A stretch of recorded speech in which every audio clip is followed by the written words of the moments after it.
आतंकी हाफिज सईद को समन पठाइब NIA interpole जरिया लाहौर जीव एनआईए समन पठाइबा गृह मंत्रालय सहायता मगा जाइछि। सईद समेत 6 फेरार अभियुक्तों विरोध में समन तेज अभियुक्तों अनुपस्थित विधिबद्ध मामलार शुणाणी आरंभ हो। पूर्व अभियुक्त हाजर नहेबा पर्यंत विचार प्रक्रिया स्थगित रहुथिला। बीएनएसएस नुआ व्यवस्था अनुसार एबे मामला आगकू बढ़ी पारिबो। इंटरपोल जरिया लाहौर जीव एनआईए समन आतंकी हाफिज सईद को समन पठाइब एनआईए समन पठाइबा गृह मंत्रालय सहायता मगा जाइछि। सईद समेत 6 फेरार अभियुक्तों विरोध में समन हेबो।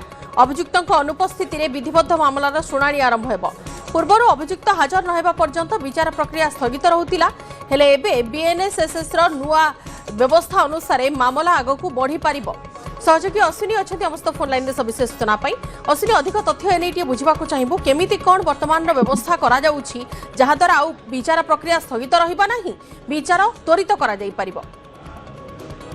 बंदिता जानिके 2008 मसीह जो मुंबई 26 एकर आक्रमण होइतिला सेबे ठारू वर्तमान पर्यंत ये दिगरे मामला चली किंतु संपूर्ण भावे सबु अभियुक्तों को वर्तमान सुधा गिरफ कर जाय पारि नाही।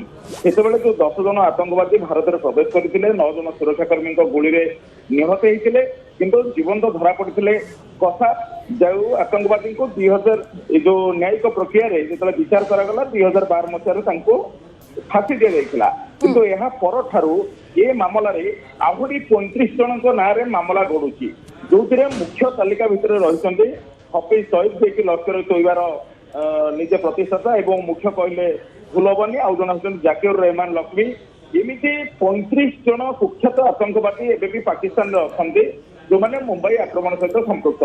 पूर्व कौन हुए ना जितेबाला भी भारत मुंबई आक्रमण संपर्कित तथ्य बा डोजियर पाकिस्तान को दौला जितेबाला पाकिस्तान एमानकर अवस्थिति पाकिस्तान में नहीं एमानकर संपृक्ति नहीं कही तालटोल नीति अवलंबन करते किंतु पहलगाम आक्रमण पर पुणी जितेबाला हाफिज सईद संपृक्ति यह पछपटे सामना को आसला यह पर वर्तमान गोटे ए धारे गोटे नुआ प्रकार वर्तमान आरंभ होगा जाऊँगी।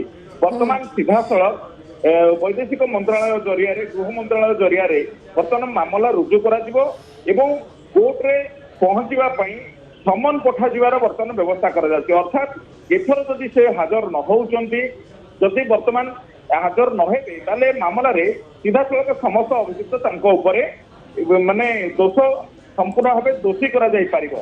अर्थात वर्तमान जो पदक्षेप निया जाउची एतिकी कुआ जाई परिबो जे आगुरु केवल जो डोजियर रे सीमित थिला बा केवल डॉक्यूमेंट पठे दे बसुथिले एथर न्यायिक प्रक्रिया कूटनैतिक प्रक्रिया अधिक शक्त होउची।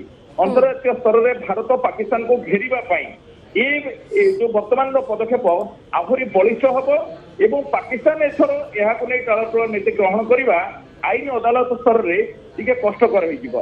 बंदिता निहाती भाव धन्यवाद अश्विनी सविशेष सूचना।